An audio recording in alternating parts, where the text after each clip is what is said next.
আজকে একটি নতুন বিষয় নিয়ে আলোকপাত করব। আমি বোর্ডের মধ্যে লিখে রেখেছি নট ভার্সেস নো। আমি খুব ইজি একটি কৌশল জানাবো তোমাদের যে নট এবং নো ঠিক কোথায় কখন বসে।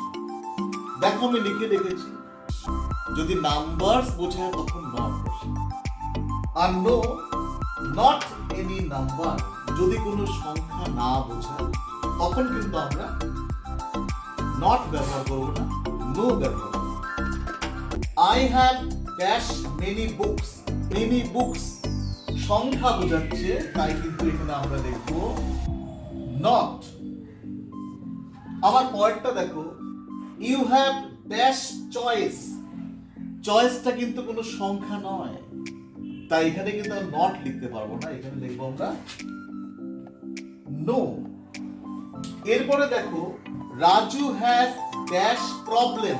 প্রবলেমের মধ্যে কিন্তু কোনো সংখ্যা বোঝাচ্ছে, তাই আমরা কি লিখবো নো।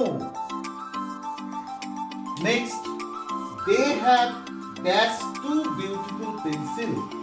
এখানে কিন্তু টু বিউটিফুল পেন্সিল এটা কিন্তু সংখ্যা বোঝাচ্ছে, তাই আমরা এখানে লিখবো আমরা নট।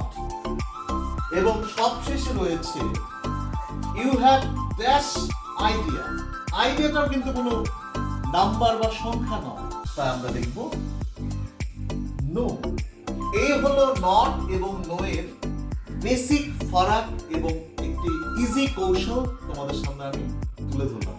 আশা করি তোমাদের ভিডিওটি ভালো লেগেছে। নেক্সটে আমি অন্য ভিডিও নিয়ে অবশ্যই আসবো।